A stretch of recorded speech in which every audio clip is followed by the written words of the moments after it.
জুবাইদা অর্থাৎ জুবাইদার নামে নেকি পৌঁছাতে থাকে। কিন্তু বাদশাহ শাহজাহান যে কাজ করে গেছে, পাপের কাজ করে গেছে। কেন? তার স্ত্রীর কবরের উপরে তাজমহল বানিয়ে দিয়েছে।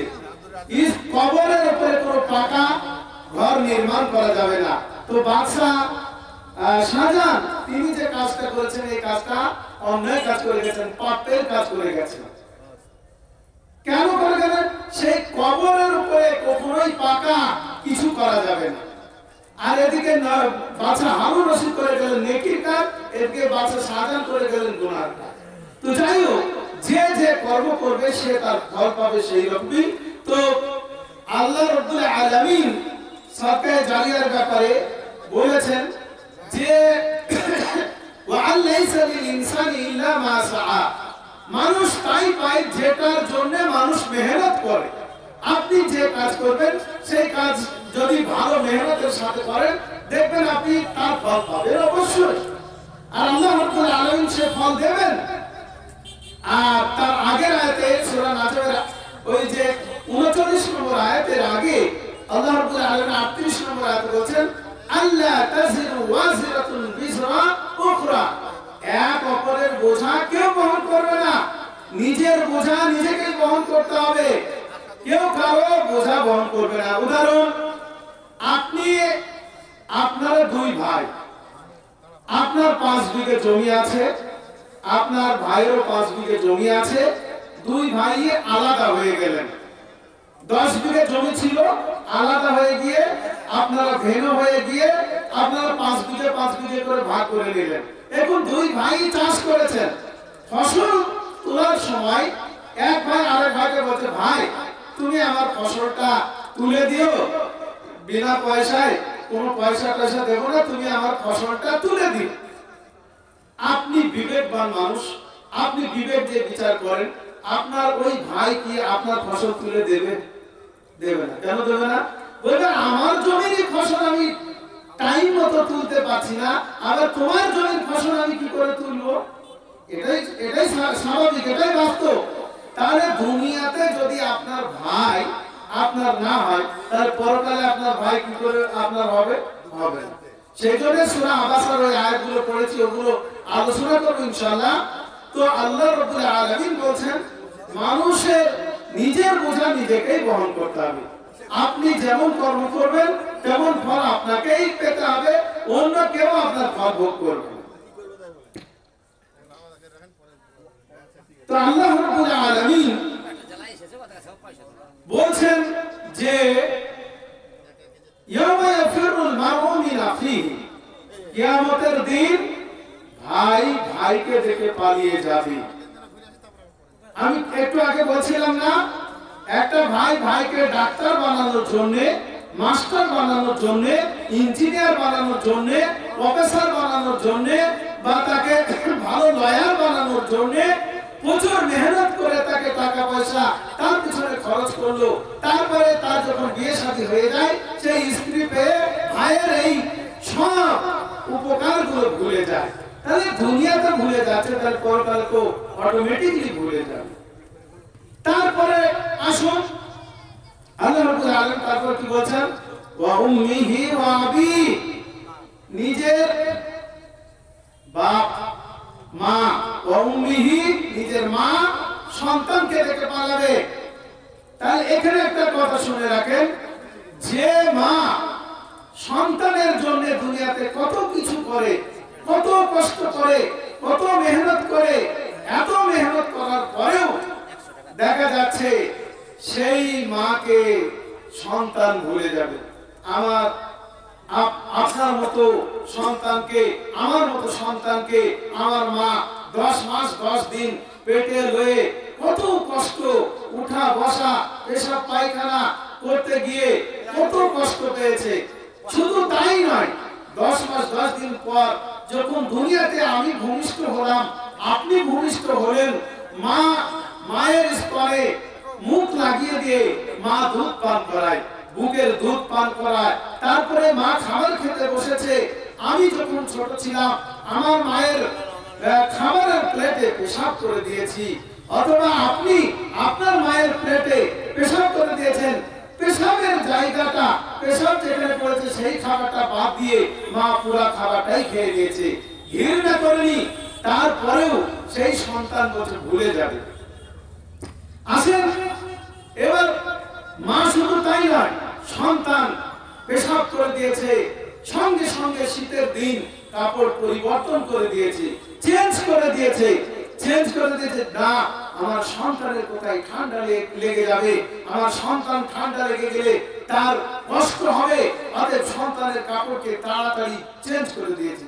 আমার মতো সন্তান, আপনার মতো সন্তান মায়ের কোলে পেশাব করে দিয়ে মায়ের ঠান্ডা লাগিয়েছে, কিন্তু মা কোনোদিন আমাকে আপনাকে ঠান্ডা বুঝতে দেয়নি, তাড়াতাড়ি করে সন্তানের কাপড় পরিবর্তন করে দিয়েছে। তারপরেও বলছেন যে ওয়া উম্মিহি, নিজের মা পালিয়ে যাবে সন্তানকে দেখে, ওয়া আবিহি, নিজের বাপ পালিয়ে যাবে সন্তানকে দেখে। কেন? সন্তানের জন্য কত পিতা দেখেন কি করে, সন্তানের জন্য চিটিংবাজি করছে, বেঈমানি করছে, ধোঁকাবাজি করছে, মিথ্যা করে ইনকাম করছে সন্তানের জন্য। অনেক পিতা চুরি ডাকাতি করে সন্তানকে মানুষ করার জন্য, কত কিছুই না অবৈধ পথে অনেক কিছুই করে। তারপরেও সেই সন্তান কিয়ামতের দিন ভুলে যাবে, নিজের পিতাকে ভুলে যাবে, নিজের পিতাও সন্তানকে ভুলে যাবে, আর নিজের মাও সন্তানকে ভুলে যাবে। তারপর বলা হচ্ছে নিজের সাথী অর্থাৎ নিজের স্ত্রী স্বামীকে দেখে ভুলে যাবে, স্বামী স্ত্রীকে দেখে ভুলে যাবে, নিজের সন্তান মাতা পিতাকে দেখে ভুলে যাবে। এমন একটা দিন, সেই দিন মা বাপ সবাই ভুলে যাবে, কেউ কারো হবে না সেদিন। এমন ভয়ানক দিন, যে দিনের ব্যাপারে বলা হয়েছে সূরা হজের প্রথম এবং দ্বিতীয় নম্বর আয়াতে বলা হয়েছে, হে মানব সকল, তোমরা আল্লাহকে ভয় করো। তারপরে আয়াতে বলছেন যে সেই দিন এমন একটা ভয়ানক দিন, মায়ের গর্ভবতী মায়ের পেট থেকে কিভাবে যে সন্তান ভূমিষ্ঠ হয়ে যাবে মা জানতেই পারবে না। অথচ দুনিয়াতে আমার মতো সন্তান, আপনার মতো সন্তানকে মা জন্ম দিতে গিয়ে পাড়ার মানুষ সবাই তার চেঁচামেচিতে, তার প্রসব যন্ত্রণার কারণে মা কি হয়েছে, ছটফট করেছে, পাড়ার মেয়েরা সবাই ছুটে এসেছে, তাকে সান্ত্বনা দিয়েছে, বুবু একটু তুমি শান্ত হও, আল্লাহ তোমার পার করবে, বুবু তুমি একটু ধৈর্য ধরো, আল্লাহ তোমাকে পার করবে, এইভাবে করে সেই মহিলাকে সান্ত্বনা দিয়েছে। কিন্তু এমন একটা ভয়ানক দিন, যে দিনে বলা হচ্ছে যে এমন বিশাল আওয়াজ হবে, আওয়াজের কারণে, সেই বিকট আওয়াজের কারণে মা তার পেটের সন্তানকে কিভাবে যে প্রসাব করে দেবে জানতেই পারবেন মা, কি করে যে আমার সন্তান প্রসাব হয়ে গেল। তারপরে বলা হয়েছে যে মা তার সন্তানকে বুকের দুধ পান করাচ্ছে, আর ওই বিকট আওয়াজ শুনেছে, সেই আওয়াজের ফলে মা তার সন্তানের দুধ পান করতেই করাতেই ভুলে যাবে। এমন একটা ভয়ানক দিন, সেই দিনে কেউ কারো হবে না। আর বলা হয়েছে যে সেদিন মানুষ নেশাগ্রস্ত মাতালের মতো হয়ে যাবে, কিন্তু তারা কোনো নেশা করবে না। তারা আল্লাহর আযাবের ভয়ে, তারা আল্লাহর সেই ভীষণ শাস্তির ভয়ে এইরকম নেশাগ্রস্ত মাতালের মতো তারা বিভোর হয়ে যাবে, পাগলামি করবে। সেই ভয়ানক দিনে কেউ কারো হবে না।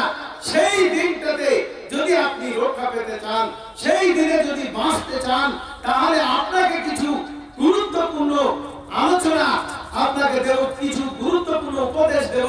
সেই উপদেশ মোতাবেক যদি আপনারা কাজ করেন, ইনশাআল্লাহ তাহলে আপনারা পরকালে উপকৃত হবেন। আসেন, আমি যে সাবকায়ে জারিয়ার ব্যাপারে আলোচনা করছিলাম, সেই সাবকায়ে জারিয়ার ব্যাপারে একটা হাদিস আপনাদের বলি। রাসূলুল্লাহ সাল্লাল্লাহু আলাইহি ওয়াসাল্লাম বলেন, মান বানা লিল্লাহি মাসজিদান বানাল্লাহু লাহু বাইতান ফিল জান্নাহ। যে ব্যক্তি দুনিয়াতে আল্লাহর একটা ঘর নির্মাণ করলো, অর্থাৎ মসজিদ নির্মাণ করলো, সেই ব্যক্তি পরকালে তার জন্য আল্লাহর সেই জান্নাতে স্পেশাল একটা ঘর সে নির্মাণ করে নিল। অর্থাৎ দুনিয়াতে আপনি যদি একটা মসজিদ নির্মাণ করেন, তাহলে পরকালে আল্লাহ আপনার জন্য একটা ঘর, স্পেশালি ঘর আপনার জন্য বানিয়ে দেবেন। এই মসজিদের ব্যাপারে আসবো আলোচনা করতে করতে। তো বলছি যে বলছেন যে ব্যক্তি দুনিয়াতে একটা মসজিদ নির্মাণ করলো সেই ব্যক্তি পরকালে একটা জান্নাত নির্মাণ করলো।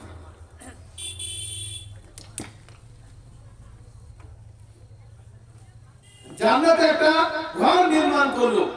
তাহলে এবার আমি আপনি দুনিয়াতে যদি মসজিদ করে দিই, অবশ্যই আল্লাহ রাব্বুল আলামিন আমার আপনার জন্য জান্নাতে একটা স্পেশাল ঘর বানিয়ে দেবেন। তবে উদ্দেশ্য থাকতে হবে খালেস, যে আমি আল্লাহর ইবাদতের জন্য মসজিদটা করছি, এই উদ্দেশ্য যেন না হয়, লোক দেখানো না হয়। এখন বর্তমানে আমাদের কম্পিটিশন চলেছে যে ওই মসজিদটা অত ভালো, চলো আমরা ধার দিনা করে হলেও সুদ করে হলেও ওদের থেকে ভালো মসজিদ বানাবো।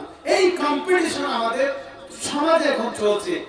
প্রায় জায়গাতে দেখছি যে ওদের মসজিদ এত ভালো, চলো আমরাও এর থেকে ভালো মসজিদ বানাবো। দরকার হয় এলাকায় এলাকায় গিয়ে মানুষের দাঁড়ে দাঁড়ে গিয়ে টাকা পয়সা তুলবো, দিয়ে মসজিদ বানাবো, কিন্তু নামাজ পড়বো না। আর যদি এই উদ্দেশ্য থাকে তাহলে মসজিদ বানিয়ে কোনো লাভ নেই। এই উদ্দেশ্য যদি আপনার থাকে, এই নিয়ত যদি থাকে, তাহলে মসজিদ বানিয়ে কোনো উপকার হবে না, বরং ক্ষতি হবে। লোক দেখানো আমল করা যাবে না।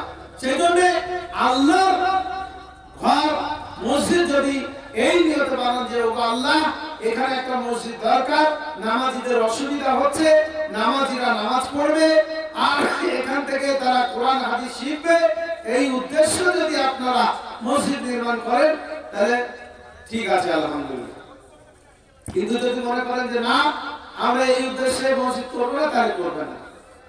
এবার আপনাদের বলি, দুনিয়ার মধ্যে সব থেকে শ্রেষ্ঠ জায়গা হচ্ছে মসজিদ, আর দুনিয়ার মধ্যে সব থেকে নিকৃষ্ট জায়গা হচ্ছে বাজার। তো শ্রেষ্ঠ জায়গাতে আপনি একটা মসজিদ আপনার বানানোর ক্ষমতা নেই, আপনার একটা মসজিদের পূর্ণ মসজিদ তৈরি করে দেওয়ার মতো আপনার অর্থ নেই। আপনি যতটুকু অর্থ আছে সেই মোতাবেক আপনি দান করবেন, সেই মোতাবেক আপনি অংশগ্রহণ করবেন। আল্লাহ রাসূল সাল্লাল্লাহু আলাইহি ওয়াসাল্লামের যে হাদিসটা আপনাদের নিকটে পড়েছি, রাসূলুল্লাহ সাল্লাল্লাহু আলাইহি ওয়াসাল্লাম বলেন, ইদা মাতা ইবনু আদম, আদম সন্তান যখন মারা যায়, ইনকাতা আমালু, তার আমলের রাস্তা সব বন্ধ হয়ে যায়। তাই না? আপনাকে বলি, আপনি ধরেন চাষি মানুষ, আপনাদের এলাকায় বাঁধাকপি, ফুলকপি এগুলো চাষ হয় বেশি, তো আপনি কপির চাষ করেছেন। সকালে উঠেই আপনি কপি তুলবেন, তারপরে সেটাকে আড়তে নিয়ে যাবেন, এই চিন্তাধারা আছে। তো যাই হোক, আপনি করলেন কি, রাত্রিতে আজকে সারাদিন আপনি কাজ করে এসেছেন, কাজ করে আসার পরে আপনি মারা গেলেন, রাত্রিতে মারা গেছেন। বলেন তো আগামীকাল সকালে আপনি কি মাঠে যেতে পারবেন? আপনার ওই কাজ করা বন্ধ হয়ে গেল, আপনার নিঃশ্বাস ত্যাগ হয়ে গেছে, আপনি মৃত্যুবরণ করেছেন, যার কারণে আপনি আর কাজ করতে পারবেন। কেউ ড্রাইভারি করে, সে আজকে রাত্রিতে সারাদিন, আজকে সারাদিন সে ড্রাইভারি করে এসেছে, রাত্রিতে শুয়েছে, রাত্রিতেই মারা গেছে, আর কাল সকালে সে যেতে পারবে না। এক কথায় যে যে কাজ করে সে সেই কাজই আর মারা যাওয়ার পরে আর সে করতে পারে। আপনি নামাজি, 5 ওয়াক্ত নামাজি, নামাজ পড়েন, এশার নামাজ পড়ে শুয়েছেন, ফজরের আগে আপনি ইন্তেকাল করলেন, আর ফজরের নামাজে যেতে পারবেন না। এক কথাই দুনিয়াতে বেঁচে থাকতে যে যে আমলই করেন না কেন, মরে গেলে সব আমলই বন্ধ হয়ে যায়। ইল্লা মিন সালাসিন, কিন্তু 3টি আমলের নেকি আপনার চলতে থাকে, 3টি আমলের নেকি আপনার সারা সর্বদাই চলতে থাকবে। প্রথম নম্বর সাদাকাতুন জারিয়া, চলন্ত সাদকা, যে সাদকাটা সব সময় চলে। যেমন আপনাকে বললাম, এই যে ভাগীরথী নদীর পানি সব সময় চলতে আছে, তো সাদকায়ে জারিয়া কি সেটা আপনাদের বোঝায়। আপনি ধরেন মসজিদে 1 কুইন্টাল রড দিলেন, অথবা 1 গাড়ি ইট দিলেন, অথবা 1 গাড়ি বালি দিলেন, অথবা আপনি 50 ব্যাগ সিমেন্ট দিলেন, অথবা দেখা গেল মসজিদ তৈরি হয়ে গেছে, লাইটের দরকার, ফ্যানের দরকার, সেগুলো আপনি করে দিলেন, অথবা ওযুখানার আপনি পাইপ লাইনের কাজটা করে দিলেন। এক কথায় আপনি যে মসজিদের যে কাজই করেছেন, আপনার একটা ইট কিনে দেওয়ার ক্ষমতা, একটা ইট কিনে দিয়েছেন, বা 10টা ইট কিনে দেওয়ার ক্ষমতা, আপনি 10টা ইট কিনে দিয়েছেন। তো এই 10টা ইট কিনে দিলেন, 1 কুইন্টাল রড দিলেন, 1 গাড়ি বালি দিলেন, বা 1 গাড়ি পাথর দিলেন, বা 1 গাড়ি ইট দিলেন, এগুলো দিলেন, আজকে দিয়ে দিলেন। এই যে আজকে জলসা হচ্ছে মসজিদের উন্নতি কল্পে, এটা আমাকে বলা হয়েছিল যে মসজিদের উন্নতি কল্পে। তো আপনাদেরকে যে কথাগুলো শোনাচ্ছি, এই কথাগুলো শুনে যদি আপনারা অনুপ্রাণিত হন যে মসজিদ আমাদের দরকার, মসজিদের ঋণ আছে, ঋণগুলো আমাদের পরিশোধ করা দরকার, ঋণ পরিশোধ না করে যদি এমনি নামাজ পড়ি তাহলে হয়তো আমাদের গুনাহ হতে পারে যে আমরা চেষ্টা করছি না। অনেক দেখা যায় চেষ্টা করে না, যে চেষ্টা না করে যে ঋণটা মিটাচ্ছি না, তাহলে আমাদের গুনাহ হবে না, তো সেদিকে লক্ষ্য রাখতে হবে। আপনার ব্যক্তিগত কেউ আপনার কাছে কিছু পেলো, সেটা আলাদা ব্যাপার, আপনি তাকে ঘোরাচ্ছেন, যা করছেন সেটা আলাদা ব্যাপার, কিন্তু মসজিদে ঋণ আছে, সেই ঋণটা মিটানো আমাদের জনগণের। জনগণ হচ্ছে মসজিদের সরকার, জনগণ হচ্ছে মাদ্রাসার সরকার। কেন মসজিদে সরকারি কোনো অনুদান আমরা পাই না, মাদ্রাসায় সরকারি কোনো অনুদান পাই না, জনগণই হচ্ছে মাদ্রাসার এবং মসজিদের সরকার। সুতরাং এই জনগণই দান দিয়ে মসজিদগুলো চালাই, জনগণই দান দিয়ে মাদ্রাসাগুলো চালাই। অতএব এই যে মসজিদ আপনাদের দেখলাম, আলহামদুলিল্লাহ খুব সুন্দর মসজিদ, তো মসজিদে অনেক কাজও বাকি আছে, আর মসজিদের কিছু ঋণ আছে, এটা আমি শুনেছি। তো যাই হোক, কথা হচ্ছে সেই ঋণকে পরিশোধ করার জন্য আপনাদেরকেই দিতে হবে, এখানে দিয়ে আপনাদেরকে দানে ভরপুর করে দিয়ে ঋণটা পরিশোধ করে দেওয়ার চিন্তা ভাবনা রাখতে হবে। আল্লাহ রাসূল সাল্লাল্লাহু আলাইহি ওয়াসাল্লাম বলেন সাদাকাতুন জারিয়া, চলন্ত সাদকা। তো মসজিদে এই যে বললাম যে মসজিদে আপনি ইট, বালি, সিমেন্ট, পাথর, রড এগুলো দিয়েছেন, আজকে দিলেন, আর রাতারাতি হয়তো মারা গেলেন, এবার আপনার কবরে আগামী কালকে আপনাকে কবরস্থ করা হবে, অর্থাৎ দাফন করে দেওয়া হবে, মাটি দিয়ে দেওয়া হবে, আর আপনার এই দান আজকে থেকে দিয়েছেন, ইনশাআল্লাহ কবরে পৌঁছানোর সাথে সাথে আপনার সাদকায়ে জারিয়া চলতে থাকবে। মসজিদ যতদিন থাকবে ততদিন আপনার কবরে নেকি পৌঁছাতে থাকবে, যতদিন মসজিদ থাকবে।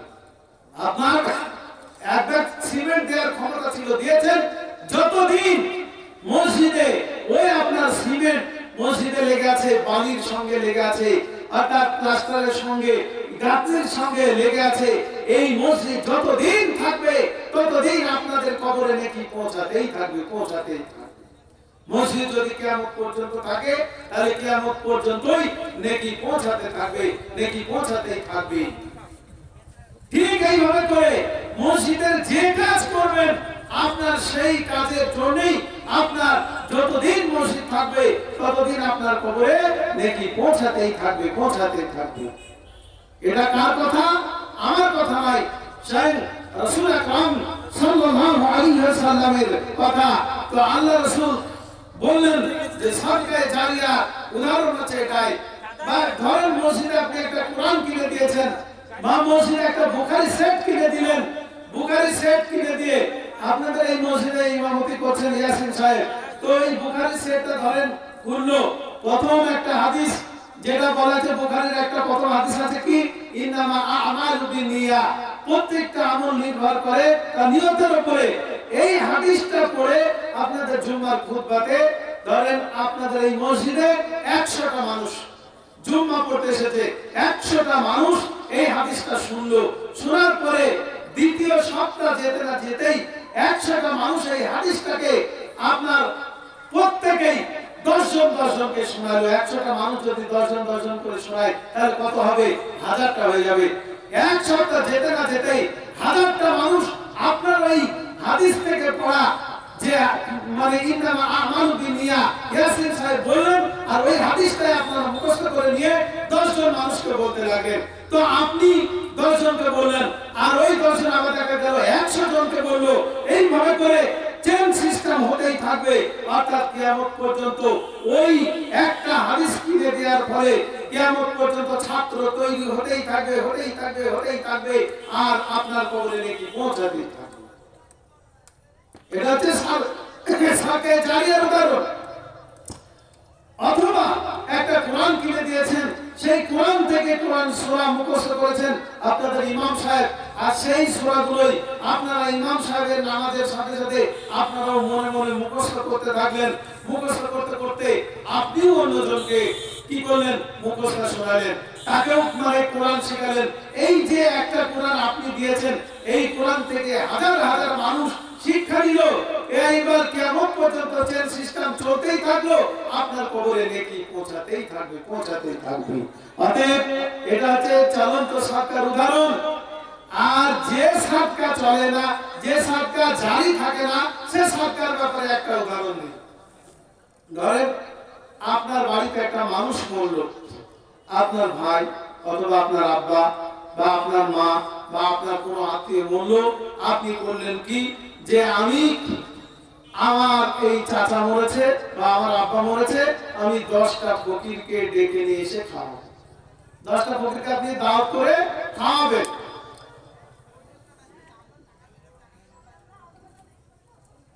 তো 10টা ফকিরকে যখন আপনি দাওয়াত করে খাওয়াবেন, 10টা ফকির আপনার বাড়িতে এলো, আসার পরে আপনি তাদেরকে পেট ভর্তি করে খাওয়ালেন, মাছ মুরগি বা গরু যাই হোক খাওয়ালেন, পেট ভর্তি করে খাওয়ালেন। খাওয়ানোর পরে তার পেটে কতক্ষণ থাকবে খাবারটা? 4 ঘন্টা অথবা 6 ঘন্টা অথবা 8 ঘন্টা বা খুব বেশি হলে 10 ঘন্টা পেটে থাকলো। তারপরে পেট পাকস্থলী ওটাকে পরিপাক করলো, পাকস্থলী ওটাকে হজম করতে লাগলো, হজম করে তারপর ওটা মল তৈরি হলো। মল তৈরি হয়ে যখন আপনার পায়খানা চাপে, তখন আপনি পায়খানাতে গেলেন, মল ত্যাগ করলেন, আপনার নেকি শেষ ওখানে। অর্থাৎ খাবার খাইয়েছেন, খাবার খেয়ে হজম হয়ে গেল, সেটা মল হয়ে বাইরে হয়ে গেল, ওই পর্যন্ত আর নেকি আপনার, ওই পর্যন্ত নেকি আর কোনো নেকি থাকবে না। কিন্তু আপনি আপনার মৃত্যু কোনো আত্মীয় স্বজন, তার নামে আপনি 1 ব্যাগ সিমেন্ট দিয়ে দিলেন বা 1 কুইন্টাল রড দিয়ে দিলেন, বা আপনি ইট দিলেন, বালি দিলেন, সিমেন্ট দিলেন, এইভাবে করে যেটা প্রয়োজন সেটা আপনি মসজিদ কর্তৃপক্ষকে, মসজিদ কমিটিকে জিজ্ঞেস করলেন, জিজ্ঞেস করে আপনি দান করতে থাকেন, যেটা প্রয়োজন সেটা আপনি দিলেন। তো আপনার এই নেকি সব সময় চলতে আছে, চলতে আছে, চলতে আছে, এইভাবে করে আপনার কবরে নেকি পৌঁছাতে থাকবে। তাহলে পরিষ্কার বোঝা গেল যে মসজিদ নির্মাণ করলে যে মসজিদটা যতদিন থাকবে আর সেই মসজিদটা যতদিন মানুষ নামাজ পড়বে ততদিন আপনার নেকি চলতে থাকবে। এটা একটা দিক, মসজিদ বানানোর কারণে আপনি নেকি পাচ্ছেন। এইবার দ্বিতীয় কথায় যায় যে মসজিদ বানানোর পরে সেই মসজিদ যতদিন থাকবে, সেই মসজিদে যত মুসল্লি নামাজ পড়বে, যত মুসল্লি নামাজ পড়বে, ধরেন আগামী কাল থেকে শুরু করে কিয়ামত পর্যন্ত মসজিদ যদি থাকে, তাহলে যত মুসল্লি নামাজ পড়বে প্রত্যেকটা মুসল্লির তরফ থেকে আপনার কবরে নেকি পৌঁছাতে থাকবে। ওইরকম চেন সিস্টেম, যে চেন সিস্টেম আপনার কবরে নেকি পৌঁছাতেই আছে, পৌঁছাতেই আছে, পৌঁছাতেই থাকবে, কিয়ামত পর্যন্ত আপনার নেকি পৌঁছাবে। আর এইভাবে নেকি পৌঁছাতে পৌঁছাতে দেখা যাবে আপনার নেকির পাহাড় হয়ে গেছে, আর সেই পাহাড় নিয়ে আপনি জান্নাতে যাবেন। কেননা রাসূলুল্লাহ সাল্লাল্লাহু আলাইহি ওয়াসাল্লামের হাদিস হচ্ছে আস-সাদাকাতু বুরহানুন, দান সাদকা এগুলো হচ্ছে পরকালের দলিল হবে। দুনিয়াতে যেমন জমি কিনলে তার দলিল দরকার, রেকর্ড দরকার। আপনি জমি কিনেছেন, দলিল নাই, রেকর্ড নাই, আপনার কোনো যোগ থাকবে না। আপনি সেই জমি যদি সরকার আপনার কাছে কেড়ে নেয়, আপনি কিচ্ছু করতে পারবেন না, কারণ আপনার কোনো দলিল রেকর্ড কিছু নেই। সুতরাং সেটা সরকারের জমি, আপনি যতই টাকা দিয়ে কেনেন না কেন আপনার কোনো ভ্যালু থাকবে না। ঠিক ওই রূপই একটা জমি কিনতে গেলে যেমন দলিল দরকার, একটা জমি কিনতে গেলে যেমন তার রেকর্ড দরকার, একটা জমিকে রক্ষা করতে গেলে যেমন তার দলিল রেকর্ড দুটোই আপনার দরকার। আর যদি না থাকে তাহলে জমি রক্ষা করতে পারবে না। ঠিক অনুরূপই জান্নাতে যেতে গেলে আপনার দলিলের প্রয়োজন আছে। দলিল দেখাবেন, বা যেই আপনি দান করলেন মসজিদে, সেই দানটা একটা দলিল তৈরি হয়ে যাবে, দিয়ে আল্লাহর কাছে গিয়ে ডাইরেক্ট দান তাকে জাহান্নামে দিতে যাবে, ওই দানটা একটা রূপ ধারণ করে বলবে, ইয়া আল্লাহ তুমি একে জাহান্নামে দিও না। কেন? এই দেখো তার প্রমাণ, এই ব্যক্তি দান করেছিল ওই বৈকুণ্ঠে গ্রামে যে মসজিদ আছে, সেই মসজিদে দান করেছিল, অতএব আল্লাহ এর দানকে তুমি কবুল করে নিয়ে তুমি একে জান্নাতে দিয়ে দাও। অতএব সেই নেকি নিয়ে আপনি জান্নাতে যাবেন। 10 টাকা দিয়েছেন, 20 টাকা দিয়েছেন, বা 100 টাকা দিয়েছেন, বা যাই দিয়েছেন, সেটাই আপনার। আল্লাহ হাদিসের মধ্যে এসেছে যে আল্লাহ রাব্বুল আলামিন মানুষের পবিত্র দানগুলো ডান হাতে কবুল করেন, আর সেই দানগুলো কি হয়, আল্লাহ লালন পালন করেন। বলছে তোমরা যেমন ঘোড়ার বাচ্চাকে লালন পালন করে বড় করো, ঠিক ওই রূপে আল্লাহ রাব্বুল আলামিন তোমাদের দানকে লালন পালন করতে করতে করতে পাহাড় সমতুল্য করে দেয়, আর সেই পাহাড় সমতুল্য নেকি নিয়ে তোমরা জান্নাতে চলে যাবে। তাহলে পরিষ্কার যে মসজিদে আমরা দান করলে কিভাবে আপনার নেকি পৌঁছাবে সেটা বুঝতে পারছেন। আল্লাহ রাসূল সাল্লাল্লাহু আলাইহি সাল্লামের হাদিস কি বললাম, সাদাকাতিন জারিয়া, চলন্ত সাদকা। চলন্ত সাদকার উদাহরণ হচ্ছে এটা। দ্বিতীয় পয়েন্টে আসি, বলছেন আও ইলমিন ইউনতাফাউ বিহি, এমন জ্ঞান অর্জন করেছেন যে জ্ঞান আপনার ইহকাল এবং পরকাল দুই কালেই আপনাকে উপকার দেবে। সেটা কি? আল্লাহ রাসূল সাল্লাল্লাহু আলাইহি ওয়াসাল্লাম বলেন, খায়রুকুম মান তাআল্লামাল কুরআন ওয়া আল্লামা, তোমাদের মধ্যে শ্রেষ্ঠ হচ্ছে, উত্তম হচ্ছে ওই ব্যক্তি যে নিজে কোরআন শিখলো এবং অপরকে কোরআন শিক্ষা দিল।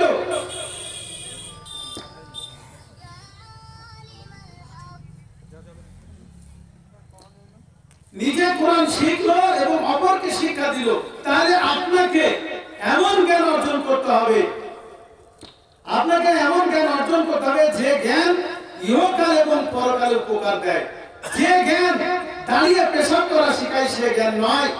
যে জ্ঞান আপনাকে স্মোকিং করা শিখায় সে জ্ঞান নয়। যে জ্ঞান আপনাকে পুরুষ মানুষের প্যান্ট পায়জামা লুঙ্গি গিটার নিচে পড়া শিখায় সে জ্ঞান নয়। যে জ্ঞান মহিলাদেরকে বেপর্দা করায় সে জ্ঞান নয়। যে জ্ঞান মহিলাদের টাকনুর উপরে মানে পায়জামা পড়া শিখায় সে জ্ঞান নয়। এখন তো বর্তমানে সমাজ পাল্টে গেছে, সমাজের সব রীতিনীতি উল্টে গেছে। সেই জন্য দেখবেন আপনার মেয়েদের দেখবেন টাকনুর উপরে প্যান্ট, কিন্তু মেয়েদের টাকনুর নিচে মানে পায়ের পাতা পর্যন্ত ঢাকতে বলা হয়েছে। আর পুরুষদেরকে টাকনুর উপরে পড়তে বলা হয়েছে। পুরুষরা পড়ছে টাকনুর নিচে, মেয়েরা পড়ছে টাকনুর উপরে। সেই জন্য কোন কবি বলছেন, এক যে ছিল মজার দেশ সব রকমের ভালো, রাত্রিতে বিজয় রোদ দিনে চাঁদের আলো, আকাশটা সবুজ বরণ ডাঙায় আকাশটা সবুজ বরণ গাছের পাতা নীল, ডাঙায় চড়ে রুই কাতলা জলের মাঝে চিল, মুন্ডা মিঠাই তেতো সাদা ঔষধ লাগে ভালো, অন্ধকারটা সাদা দেখাই সাদা জিনিস কালো, ঘুড়ির হাতে বাঁশের লাটাই উঠতে থাকে ছেলে, বর্ষি দিয়ে মানুষ হাতে মাছের আছে ফেলে, জিলপি সে তাড়িয়ে এসে কামড় দিতে চাই, কচুরি আর রসগোল্লা ছেলে ধরে খায়। কবিতাটা পুরো উল্টো না? আজকে তাই পুরো উল্টোই হয়ে গেছে। মেয়েরা হাফ হাতা জামা পড়ছে, ছেলেরা ফুল হাতা জামা পড়ছে, পুরো উল্টো। মুসলিম মেয়েরা পুরো উল্টো চলছে। সেজন্য আমাদেরকে দেখতে হবে রাসূলুল্লাহ সাল্লাল্লাহু আলাইহি ওয়াসাল্লামের যে শিক্ষা বলেছেন সেই শিক্ষা অর্জন করতে হবে। আপনি ডাক্তার করেছেন, ঠিক আছে, দেখা যাচ্ছে আপনার একটা ছেলে ডাক্তার হলো, ডাক্তার হয়ে যাওয়ার পরে সে দাঁড়িয়ে পেশাব করছে এবং সে ডান হাতে সিগারেট টানছে। এই হলো ডাক্তারি, এত টাকা খরচ করে কি লাভ আছে? কোনো লাভ নাই। কেননা রাসূলুল্লাহ সাল্লাল্লাহু আলাইহি ওয়াসাল্লাম বলেছেন, খায়রুকুম মান তাআল্লামাল কুরআন ওয়া আল্লামা, তোমাদের মধ্যে শ্রেষ্ঠ হচ্ছে ওই ব্যক্তি যে নিজে কোরআন শিখলো আর অপরকে শিক্ষা দিল। তাহলে আমাদেরকে এমন জ্ঞান শিখতে হবে যে জ্ঞানের দ্বারা আপনি উপকৃত হবেন। আল্লাহ রাসূল সাল্লাল্লাহু আলাইহি ওয়াসাল্লাম সেই জ্ঞান শিক্ষা করতে বলেছেন, কিন্তু আমরা সেই জ্ঞান বাদ দিয়ে বর্তমানে আমরা দুনিয়াবী শিক্ষায় এত মেতে গিয়েছি যে পরকাল বলে কোনো হুঁশই নেই। একদিন সবাইকে খালি হাতে চলে যেতে হবে। আপনারা সকলে জানেন শাহ সেকেন্দার বাদশাহ তিনি 7 মুলুকের বাদশা ছিল। তিনি যখন চলে যায়, তিনি মৃত্যুর প্রাক্কালে বলে গিয়েছিলেন, ওগো তোমরা যখন আমাকে খাটিয়াতে নিয়ে যাবে, হাত দুটো কাপড়ের সাথে বেঁধো না, হাত দুটো বাইরে বার করে রাখবে, যাতে পৃথিবীবাসী একটা মেসেজ পেতে পারে যে দেখো দেখো দেখো 7 মুলুকের বাদশা তিনি আজকে খালি হাতে চলে যাচ্ছে। এই মেসেজটা যেন জনগণ পায়, পৃথিবীর মানুষ থেকে যেন উপদেশ নিতে পারে, সেই জন্য তিনি এই কাজ করে দিয়েছিলেন। অতএব সুধী মণ্ডলী, আমি আপনি সবাই খালি হাতে চলে যাব, সব পড়ে থাকবে। আপনি বলেন আমার মাল আমার মাল, আমার নারী আমার নারী, আমার গাড়ি আমার বাড়ি, এই করেন, আমার সন্তান করেন, কিন্তু এই সন্তানরা আপনার কোনো কাজে আসবে না, পরকালে কোনো লাভ দেবে না। সেই সন্তানের জন্য এত কিছু করছেন, কিন্তু পরকালের জন্য কিছু করবেন না। আমরা অনেকেই করি কি, কৃপণতা করি, কৃপণতা করে দান করি না। হাদিসে এসেছে সকালবেলায় 2টো ফেরেশতা অবতীর্ণ হয় প্রত্যেক ব্যক্তির পিছনে, আর যে ব্যক্তি দান করে তার জন্য বলে আল্লাহ তুমি এই দানি ব্যক্তির মালকে বাড়িয়ে দাও, বরকত দাও, এর দানকে আরো, এর মালকে আরো বৃদ্ধি করে দাও। একটা ফেরেশতা এই দোয়া করে। আর একটা ফেরেশতা যে ব্যক্তি দান করে না, কৃপণতা করে, সেই ব্যক্তির জন্য একটা ফেরেশতা দোয়া করে আল্লাহ তুমি এর মালকে ধ্বংস করে দাও, এর মালকে বরবাদ করে দাও। এইভাবে করে বরদোয়া করতে থাকে। আদেব সুধী মণ্ডলী, আপনারা দান দিয়েছেন দেখেছি কিছু। আর আমার আগেকার বক্তা আমাদের এলাকারই মানুষ, খুব যোগ্য মানুষ, তিনি আলোচনা করছিলেন, ভালো মূল্যবান আলোচনা। আমি অত সুন্দরভাবে আলোচনা করতে পারবো না, তারপরেও বলছি যে আপনারা এই মসজিদকে যদি ভালোবাসেন তাহলে অবশ্যই মসজিদে যে ঋণ আছে, মসজিদে যে বাকি কাজগুলো আছে সেগুলো করার জন্য দানের প্রয়োজন আছে। আপনারা দান করে যান। আপনাদের কাছে বারবার করে এটাই আবেদন করব যে আপনারা দান করে যান। তো আমি যেটা বলছিলাম, এই যে সন্তানের জন্য আপনি এত কিছু করেন, তারপরেও সন্তান আপনার জন্য কিছু করে না। উদাহরণ, আপনি ধরেন দুনিয়াতে বেঁচে থাকতে যদি কিছু না করে যান, এই জায়গাটা ধরেন আপনার, এটা ধরেন 5 কাঠা জায়গা, এটা আপনার জায়গা। আপনি বললেন এই জায়গাটা আমি রেখে গেলাম, আমার সন্তানরা কি করবে, এই জায়গাটা বিল্ডিং করে, দোকান বাড়ি করে, 10টা দোকান, আপনার ধরেন 4টে ছেলে ধরেন 8টা দোকান করলো, দুটো করে দোকান বাড়ি পেলো, দোকান বাড়ি ভাড়া করে, ভাড়া দিয়ে তারা খাবে। আপনি এই চিন্তাধারা করলেন যে আমার জমি রেখে গেলাম, আমার ছেলেরা এত বিল্ডিং করে, দোকান বাড়ি করে, ভাড়া দিয়ে খাবে। আচ্ছা, আপনি কি এটা কনফার্ম, আপনি কি এটা সাংগন যে আপনি বলতে পারবেন যে আপনার ছেলেরা আপনার মরে যাওয়ার পরে এখানে দোকান করবে? এটা আপনি গ্যারান্টি না, আপনি গ্যারান্টি দিতে পারবেন না। কেননা দেখা যাচ্ছে আপনার 4টে ছেলে, 4 জনই বলবে, একজন বলে আমি এই ফন্ট নেব, আরেকজন বলে আমি ফন্ট নেব, আরেকজন বলবে যে না আমি তোকে ফন্ট দেব না।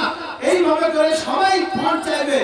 শেষে কি হবে, সন্তানেরা ঝগড়া করে, মারামারি করে হোক, 1-2জন জায়গা বিক্রি করে দেবে, দিয়ে এই জায়গাটা টোটালি বিক্রি হয়ে যাবে, বিল্ডিং আর হওয়ার সুযোগ থাকবে না। কিন্তু আপনি যদি এখানে কোনো বিল্ডিং করে গেলেন, অর্থাৎ আপনি বেঁচে থাকাকালীন এখানে 8খানা দোকান করে গেলেন, আর ছেলেদেরকে বলে গেলেন আমি মরে গেলে তোমরা 4 ভাইয়ে দুটো দোকান নেবে এবং দোকানগুলো ভাড়া দিয়ে দেবে, ভাড়া দিয়ে তোমরা এর থেকে ইনকাম করে খাবে, এই কথা আপনি বলে গেলেন। বলে যাওয়ার পরে দেখা গেল আপনি মরে যাওয়ার পরে ঠিক তাই হলো। এটা আপনি কনফার্ম হয়ে গেলেন যে আমি তৈরি করে দিয়েছি, তাই ছেলেরা মানে এ থেকে ভাড়া উঠিয়ে খেতে পারবে। কিন্তু তৈরি না করে দিয়ে আপনি কোনোদিন গ্যারান্টি দিতে পারবেন যে আমার ছেলেরা এখানে দোকান বাড়ি করবে। অতএব দুনিয়াতে বেঁচে থাকাকালীন আপনি যেটা করবেন সেটা এই যে দান, এই দানটা করে যাবেন। অবশ্যই আপনি এটা কনফার্ম যে না আমি দান করেছি, আমার কবরে নেকি অবশ্যই পৌঁছাবে।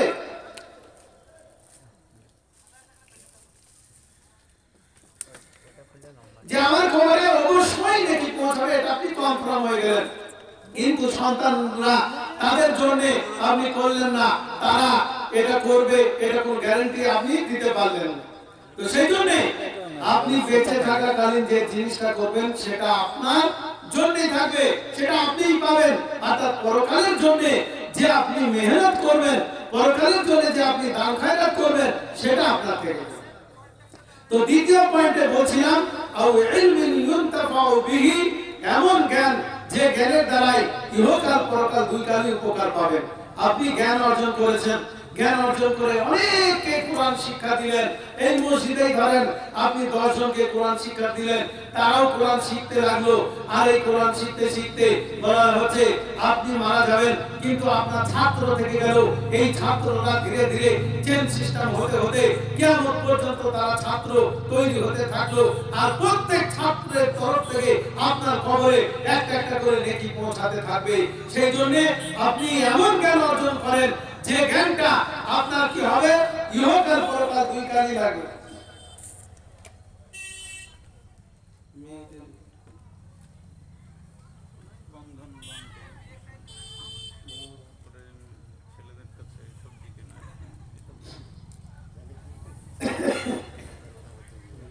আচ্ছা, আমাকে এখানে বলছেন যে মেয়েরা বন্ধন লোন এবং মেয়েরা বিশেষ করে সবজিওয়ালার কাছে সবজি কেনা, মাছওয়ালার কাছে মাছ কেনা, এগুলো তো মেয়েরা, মুসলমান মেয়েরা এমন ভাবে করছে যা অমুসলিমরাও করে না। সত্যিকার কথা, হাঁড়িতে হাত ভরে দিচ্ছে, হাঁড়িতে হাত ভরে দিচ্ছে, আর মাছওয়ালা হাতের বলে কি করছেন, এই মাছটা হাত ধরছে, এই মাছটা কেন নিচ্ছে, আমি আছি তুলে দেবো। কিন্তু আমাদের মারা তা শুনবে না, হাত ভরে দিয়ে ভালো মাছটা তুলবো। আরে তুমি বলো, তোমার দরকার হয় বলো, কেন আমাদের স্বামী, আপনাদের স্বামীরা কি মারা গেছে? স্বামীদেরকে বলবেন যে না, আমি অপর পুরুষের কাছে কোনো জিনিস কিনতে পারবো না, দরকার হয় তুমি কিনে এনে দাও, আমি দরকার হয় না খেয়ে থাকবো, তবু কিন্তু আমি তার কাছে জিনিস কিনতে যাব না। বলবেন পর্দার এত খেলা হচ্ছে কল্পনা করা যায় না, এত নারীরা এত বেপরদা হয়েছে কল্পনা করতে পারবে না। এই যে মেয়েরা সব রকমের এখন এত চলছে, বিয়ে শাদীতে বলেন, বিয়ে শাদীতেও আল্লাহু আকবার, এই এলাকায় কেমন আছে জানি না, এত ঠাট্টা ইয়ার্কি, এত নোংরামি করে কল্পনা করতে পারবে। সবজি ওয়ালার কাছে মনে হচ্ছে যেন ওর খালাতো ভাই, এমন ভাবে তার সাথে কথা বলে মনে হচ্ছে যেন ওর স্বামীর সাথে অত ভালো করে কথা বলে। আমাদের অনেক মেয়ে আছে স্বামীর সাথে ওরকম ভালো করে কথা বলে, আর তার সাথে ওই সবজিওয়ালার সাথে, মনোহারি মালকিনা ওয়ালার সাথে এত মিষ্টি মিষ্টি কথা বলবে। তারপরে কিছুদিন পরে রিপোর্ট পাওয়া গেল, আরে জানো ওই অমুক মেয়েটা অমুক সবজিওয়ালার সাথে চলে গেছে, ওই অমুকের বউটা মাছওয়ালার সাথে চলে গেছে, অমুকের বউটা ওই মনোহারি মাল বিক্রি করতে আসতো তার সাথে চলে গেছে। এইরকম রিপোর্ট আমাদের পরে। এখন এই মোবাইলের যুগে আর মেয়েরা এত মোবাইল ঘাটে, আরে 4-5 ছেলের মা তারা কি করে, সন্তানের মুখের দিকেও তাকায় না। আরে তুমি কষ্ট করে 10 মাস 10 দিন ধরে একটা সন্তানকে পেটে নিলে, তারপরে তাকে দুনিয়াতে জন্ম দিলে, তাকে তুমি বুকের দুধ পান করালে, সব করার পরেও তুমি তাদের মুখের দিকেও তাকালে না। তুমি সমাজের মুখে ঘর ঢেলে দিয়ে, ছেলেগুলোকে এতিম করে দিয়ে, ছেলেগুলোকে মাওয়া করে দিয়ে তুমি অপর পুরুষের সাথে চলে যাচ্ছ। তোমার বিবেকে কি একটু বাধা দেয় না? আমাদের মায়েরা এইরকম করছে। এখন খুবই খারাপ লাগছে, মুসলিম মেয়েরা 4-5 ছেলের মা, 2-3 ছেলের মা, সে চলে যাচ্ছে একটা ইয়াং ছেলের সাথে। অথবা দেখা যাচ্ছে একটা ইয়াং মেয়ে 4-5 ছেলের বাপের সাথে চলে যাচ্ছে। এই ফোনের যুগে এমন হয়ে গেছে কল্পনা করা যায়। সেজন্য রাসূলুল্লাহ সাল্লাল্লাহু আলাইহি ওয়াসাল্লাম বলেছেন যে কিয়ামতের নিদর্শন এগুলোই, যে মেয়েদের সংখ্যা বেড়ে যাবে আর যত্রে তত্রে ব্যভিচার হবে, এত ব্যভিচারের মাত্রা বেড়ে যাবে কল্পনা করা যায়। শুধু ব্যভিচার আর ব্যভিচার, শুধু গুনাহের কাজ আর গুনাহের কাজ। পুরুষ মানুষ যত না গুনাহ করছে তার থেকে বেশি মেয়েরা গুনাহ করছে, মেয়েরা পাপ করছে। অতএব মামুন, আপনারা যারা বন্ধন লোনের কারবার করছেন, আপনাদের কাছে আমার বড় নিবেদন থাকবে, খবরদার ওই অন্যায় কাজে যাবেন না। কেন, আপনাদের কিছুদিন আগেকার ঘটনা, তখন আমি কলকাতাতে ছিলাম। তো সুতি থানা এলাকায় একটা মহিলা, সে বন্ধন লোনের টাকা না দিতে পেরে পাশের বাড়ির একটা মেয়ে, তার 3-4 বছরের মেয়ে, তার কানে ছিল, কানে কানবালা ছিল, নাকে ছিল, গলা ছিল, তাকে বললো বুবু তোমার মেয়েটাকে দাও, আমি একটু বন্ধন লোনের টাকা দিতে যাবো, ওকে নিয়ে যায়। বাস নিয়ে যাওয়ার পরে ওর কানের, নাকের, গলা সব খুলে দিয়ে বন্ধনের লোনের দিয়েছে, তারপরে মেয়েটাকে মেরে দিয়ে গঙ্গায় ফেলে দিয়েছে। বলেন কত মর্মান্তিক ঘটনা। আর আপনি শুনেন, সুদ কখনো মানুষকে উন্নত করে না। যারা সুদ নেই তারা অবশ্যই দিন দিন ফকির হয়ে যায়, দিন দিন বরবাদ হয়ে যায়, কোনোদিন সে উন্নত হতে পারে। আর আমাদের মধ্যে এটা এত ঢুকে গিয়েছে যে আমাদের লোন ছাড়া চলে না। আসলে আমাদের মন মানসিকতায় চলে এসেছে এইরকম। আপনি যদি আল্লাহর উপরে তাওয়াক্কুল করেন, আল্লাহ রাব্বুল আলামিন বলেন, আমাইয়াত্তাকিল্লাহা ইয়াজআল লাহু মাখরাজা, যে ব্যক্তি আল্লাহ রাব্বুল আলামিনকে ভয় করেন, আল্লাহ রাব্বুল আলামিন তার জন্য সরল সহজ রাস্তা বার করে দেন। তারপরে আল্লাহ রাব্বুল আলামিন বলেন, আমাইয়াতাওয়াক্কাল আলাল্লাহ ফাহুয়া হাসবুহু, আল্লাহর উপরে যে বান্দা ভরসা করে আল্লাহ রাব্বুল আলামিন তার জন্য যথেষ্ট। অতএব আল্লাহ আমার জন্য আপনার জন্য যথেষ্ট হয়ে যাবে যদি আপনি আমি আল্লাহর উপরে পূর্ণ ভরসা রাখি। অবশ্যই আল্লাহ রাব্বুল আলামিন সব আপনার সলভ করে দেবেন। আল্লাহ রাসূল সাল্লাল্লাহু আলাইহি সাল্লামের সাহাবায়ে কেরাম না, তারা খেতে পায়নি, তবু তারা ধৈর্য ধারণ করেছেন। তারা কত কষ্ট পেয়েছেন, তবু তারা ধৈর্য ধারণ করেছেন। আল্লাহই সব সলভ করেছেন। অতএব হে মামুন, আপনাদেরকে বলছি, আপনারা হচ্ছে না আমাদের মাতার তাজ। মা, আপনি মায়ের জাত, আপনি বোনের জাত, আপনি খালার জাত, আপনি ফুপুর জাত, আপনি সম্মানিত। আপনাদেরকে আমরা মাথায় রাখি। অতএব মাথায় রাখি বিধায় আপনাদেরকে মানুষের কাছে ছোট করতে চাই না, মানুষের কাছে আপনাদেরকে খারাপ চোখে মানুষ দেখুক সেটা আমরা চাই না। বরং আপনারা হচ্ছেন ভালো জাত। অতএব আপনি মায়ের সম্মান পান, আপনি বোনের সম্মান পান, আপনি নারীর সম্মান পান, আপনি দাদির সম্মান পান, আপনি সব রকমের সম্মান পান। অতএব সেই সম্মানগুলোকে মাটিতে লুটিয়ে না দিয়ে আপনি আপনার স্বামীকে বলবেন যে আমি বন্ধনের লোন চাই না, আমি খেতে পেয়ে না খেতে পেয়ে মারা যাবো সেও ভালো, কিন্তু আমি এই কাজ করব না। আপনাদের এখানে একটা কথা বলি, আমরা এই জালসার মাহফিলে যতটা লোক না দেখছি, তার থেকে বেশি লোক দেখছি এই রাস্তাঘাটে সব ঘুরছে, সব মেলা খেলা করছে।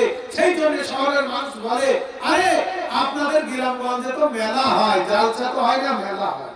আর সত্যি একটা বাস্তব, মেলার মতো রাস্তাঘাটে লোক, জালসার মাহফিলে কোনো লোক থাকে। আর বাস্তব কথাই বলে তারা চতুর্দিকে শহরের মানুষ, তারা বিভিন্ন জায়গায় ঘুরে, তারা দেখে কোন জায়গায় কি চলছে না চলছে, এগুলো তারা সব খবর করে। তো আমি বলছিলাম যেটা, যে আল্লাহ রাব্বুল আলামিন মাদেরকে কত সম্মান দিয়েছেন, তারপরেও সেই মারা কেন এই অন্যায় কাজগুলো করবেন? অতএব এই কাজগুলো করবেন না। আরো কিছু দেখি মায়েদেরকে, যে তারা বিয়ে শাদী বাড়িতে যাওয়ার সময় বা কোনো আত্মীয় স্বজনের বাড়িতে যাওয়ার সময়, আর এখন আবার একটা ফ্যাশন উঠেছে, মেয়েরা বোরখা পরছে। কেন পড়ছে জানেন?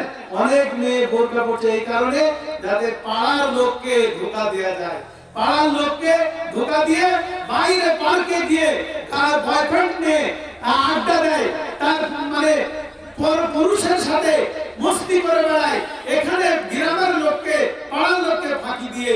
কিন্তু তুমি হে মা বোন, তুমি শুনে নাও, তুমি যেখানেই যেভাবে যাও না কেন, পাড়ার লোককে ফাঁকি দিতে পারো তুমি, আর গ্রামের লোককে ফাঁকি দিতে পারো, আত্মীয় স্বজনকে ফাঁকি দিতে পারো, কিন্তু আল্লাহকে তো ফাঁকি দিতে পারবেন না। সেই জন্য বলা আছে, ইত্তাকিল্লাহ, তোমরা আল্লাহকে ভয় করো, হাইসু মা কুনতুম, যেখানেই তোমরা থাকো না, তুমি যেখানেই থাকো সেখানেই আল্লাহকে ভয় করতে হবে। বলা হয়েছে আল্লাহ রাব্বুল আলামিন তিনি আপনার অমাবস্যা রাত্রিতে ঘুটঘুটে কালো অন্ধকার, কালো পাহাড়ের উপরে, আর যদি সেই ছোট্ট একটা কালো পিঁপড়ে চলে, তার আওয়াজ এবং তাকে দেখতে পাই, হে মা বোন আপনাদেরকেও বলছি, বা হে জনগণ আপনাদেরকেও বলছি, শ্রোতা মণ্ডলী, আমরা যেখানেই যা করি না কেন, এ টু জেড সব আল্লাহ রাব্বুল আলামিন দেখছেন। সব কিছু আল্লাহ রাব্বুল আলামিনের ক্যামেরায় ক্যাচ করছে। আমাদের দুনিয়ার ক্যামেরায় যদি সব ক্যাচ করতে পারে, তাহলে আপনি কোন জায়গায় কিভাবে করেছেন, কখন করেছেন, রাত্রিতে না দিনে, তারপরে গোপনে না প্রকাশ্যে, এ টু জেড সব আল্লাহ রাব্বুল আলামিনের ক্যামেরায় সব ধরা পড়ে যাবে। সেদিন আপনার চোখের সামনে খুলে দিয়ে বলবে, বান্দা এটা পড়ো, তখন আপনি দেখবেন, হায় আল্লাহ, আমি গভীর রাত্রির অন্ধকারে কাজটা করেছিলাম, এই পাপ কাজটা করেছিলাম, তারপরেও এটাও খাতায় লেখা আছে। আছে, অতএব সেদিন আর কোনো রক্ষা পাওয়া যাবে না। হে মা বোন, আপনারা সাবধান হয়ে যান। পাড়ার লোককে ফাঁকি দিয়ে, গ্রামের লোককে ফাঁকি দিয়ে আপনি পরকালে মুক্তি পেতে পারেন না, পরকালে লাভবান হতে পারেন না। সেই জন্য রাসূলুল্লাহ সাল্লাল্লাহু আলাইহি ওয়াসাল্লাম বলেছেন, হে নারীর দলে, হে নারীর দলেরা, তোমাদেরকে আমি বেশি বেশি জাহান্নামে দেখছি, কেননা তোমরা বেশিরভাগ স্বামীর নাফরমানি করো। অতএব হে নারীর দলেরা, তোমরা বেশি বেশি দান করো, দান সদকা করো, যাতে করে তোমরা জাহান্নামের আগুন থেকে বাঁচতে পারো, জাহান্নামের শাস্তি থেকে বাঁচতে পারো, ভয়াবহ আযাব থেকে রক্ষা পেতে পারো। সেই জন্য তোমরা কি করো? আল্লাহ মানে বেশি বেশি দান সদকা করো। রাসূলুল্লাহ সাল্লাল্লাহু আলাইহি ওয়াসাল্লাম যখন তার সাহাবী আপনার বিলাল রাদিয়াল্লাহু তাআলা আনহুকে নিয়ে যখন পুরুষের সামনে ঈদের মাঠে খুতবা দিলেন, তারপর বিলালের কাঁধে হাত দিয়ে মেয়েদের কাছে গেলেন, মেয়েদের কাছে গিয়ে এই কথাই বললেন, ও নারী দলেরা, তোমাদেরকে আমি বেশি বেশি জাহান্নামে দেখছি, সুতরাং তোমরা জাহান্নাম থেকে যদি বাঁচতে চাও তাহলে তোমরা বেশি বেশি দান সদকা করো। হে মা বোনেরা, আমরা আল্লাহ রাসূল সাল্লাল্লাহু আলাইহি সাল্লামের জামানার নারীদের মতো অত পরেশগার দিনদার নই, তারপরেও আমাদের তো কত পাপ কত গুনাহ আছে। সেই পাপ এবং গুনাহ থেকে বাঁচতে যদি চান এবং জাহান্নামের আগুন থেকে যদি রক্ষা পেতে চান, তাহলে বেশি বেশি দান সদকা করে যান, দান খয়রাত করে যান। কেননা আল্লাহ রাব্বুল আলামিন এই দানের বদৌলতে হয়তো দেখা যাবে আপনাকে জাহান্নামের অগ্নিশিখা থেকে বাঁচিয়ে দেবে। অতএব সুধী মণ্ডলী, আপনাদের কাছে যেটা বলতেছিলাম, আপনারা অবশ্যই বেশি বেশি করে দান করবেন। আমার 3 নম্বর পয়েন্টটা বলে আমি শেষ করে দেব, কেননা আমাকে 1.5 ঘন্টা টাইম দেওয়া হয়েছে। ইনশাআল্লাহ 1.5 ঘন্টা মতোই আলোচনা করব, তারপরে আমি বিদায় নেব আপনাদের সম্মুখ থেকে। রাসূলুল্লাহ সাল্লাল্লাহু আলাইহি সাল্লাম ওই যে হাদিসটা সহিহ মুসলিমের হাদিস বলা আছে, আও ওয়ালাদিন সালিহিন ইয়াদউ লা, নেক সন্তান, সুসন্তান যদি পিতামাতার জন্য দোয়া করে তাহলে সেই দোয়া কবুল হবে। এখন নেক সন্তান সুসন্তানকে সেটা আমাদেরকে জানতে হবে।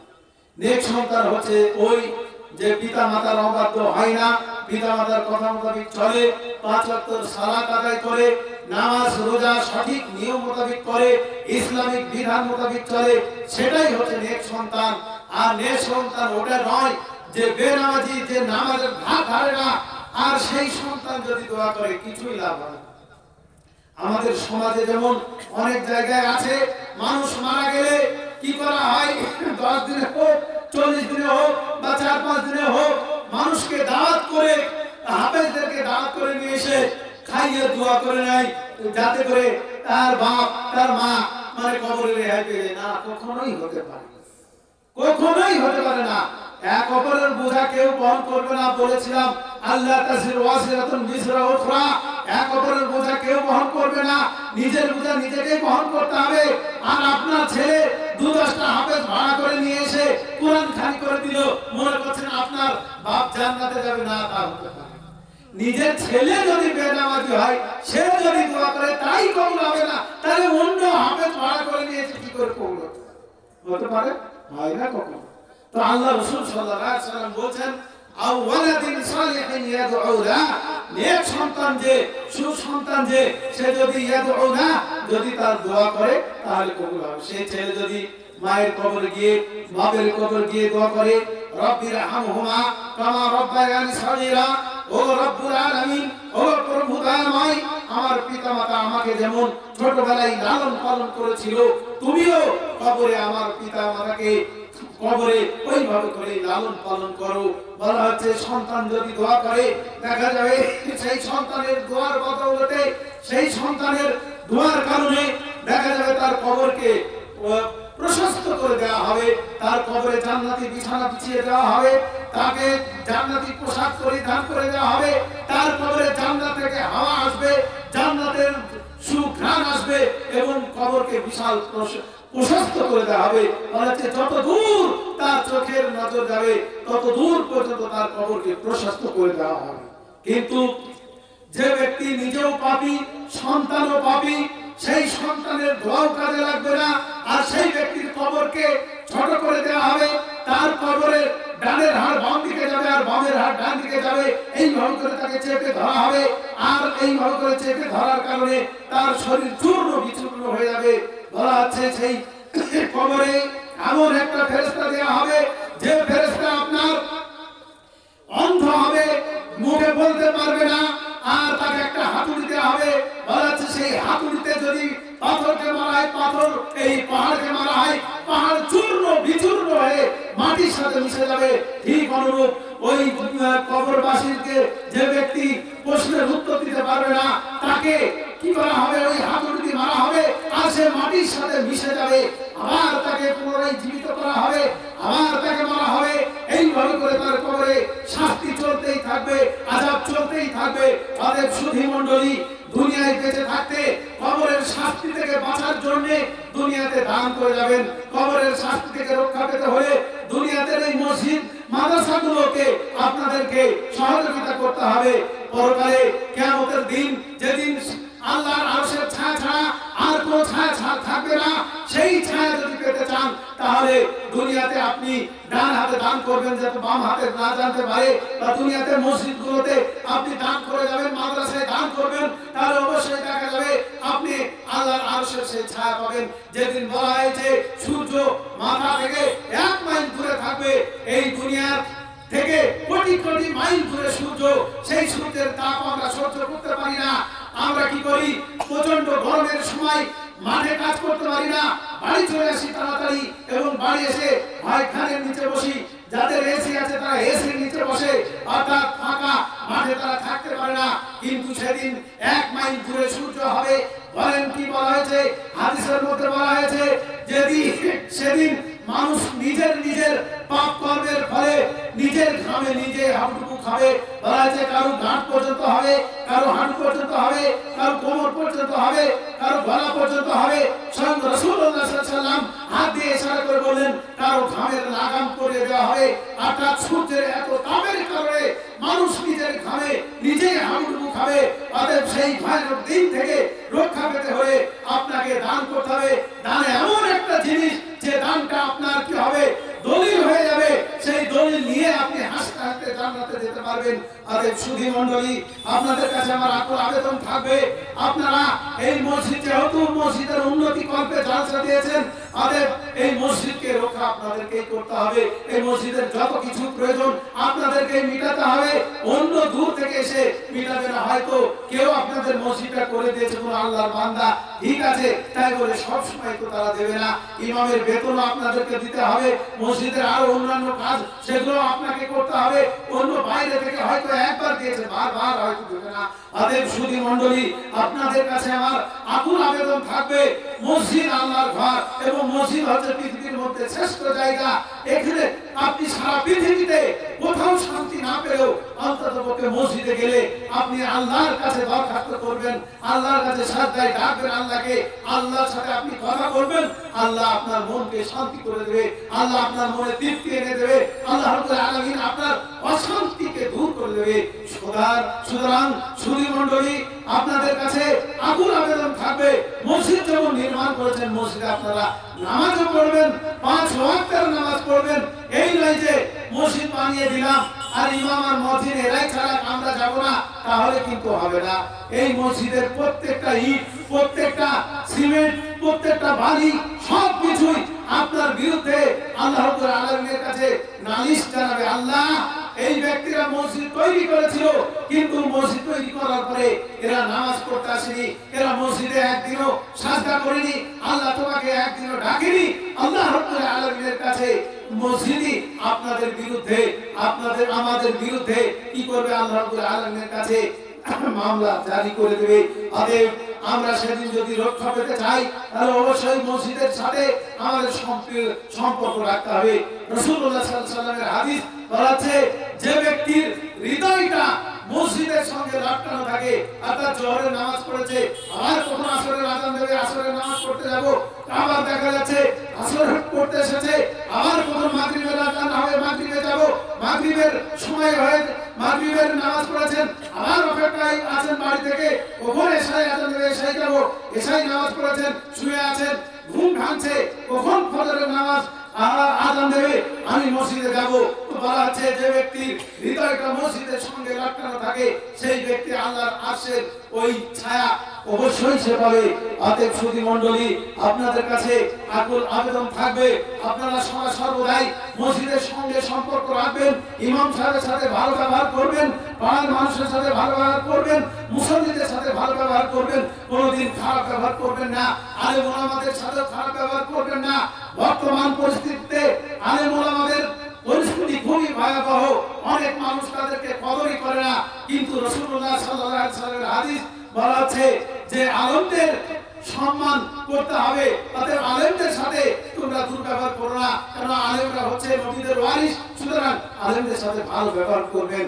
পরিশেষে বলতে চাই আল্লাহ রাব্বুল আলামিনের কাছে, আল্লাহ সাদকায়ে জারিয়ার ব্যাপারে যেটুকু আলোচনা করলাম, এই আলোচনার ভিত্তিতে তুমি সকলকে সাদকায়ে জারিয়ায় অংশগ্রহণ করার সুমতি দান করো। মসজিদ নির্মাণের কাছে, মাদ্রাসা নির্মাণের কাছে যেন সহযোগিতা করতে পারে আল্লাহ সে তৌফিক তুমি দাও। রব্বুল আলামিন, তোমার কাছে আরো দোয়া করি তুমি আমাদের সকলকে সুস্থ রাখো এবং পৃথিবীতে যেভাবে মুসলিমদের অত্যাচার হচ্ছে, আল্লাহ মুসলিমদের অত্যাচার তুমি কাফের বেঈমানদের হাতকে রুখে নাও। মুসলিমদের যেভাবে অত্যাচার তারা করছে সেই অত্যাচার যেন না করতে পারে, জালেমদের হাতকে তুমি রুখে দাও এবং জালেমদেরকে তুমি পরাস্ত করে দাও। মুসলিমদেরকে তাদের ইমানি মজবুতি দাও এবং দ্বীন ইসলামের উপরে যেন আমরা চলতে পারি, আল্লাহ সে তৌফিক তুমি দাও। রব্বুল আলামিন, তোমার কাছে আরো দোয়া থাকবে তুমি আমাদের সকলের রুজি রোজগারে বরকত দাও। রব্বুল আলামিন, আমাদের আত্মীয় স্বজন যদি কেউ অসুস্থ থাকে তাদেরকে সুস্থতা দাও। না বাসাতো হুরুন ইনশাআল্লাহ, আযহিবি মাস রাব্বান নাস আশফি আনতা শাফি লা শিফা ইল্লা শিফাউকা শিফাআন লা ইউগাদিরু সাকামা আসআলুল্লাহল আযীম রাব্বাল আরশিল আযীম আন ইয়াশফিয়াকা। প্রভু দয়াময়, আমাদের আত্মীয় স্বজন অনেকেই কবরে চলে গেছে, জানি না কবরে কি অবস্থায় আছে, যদি তারা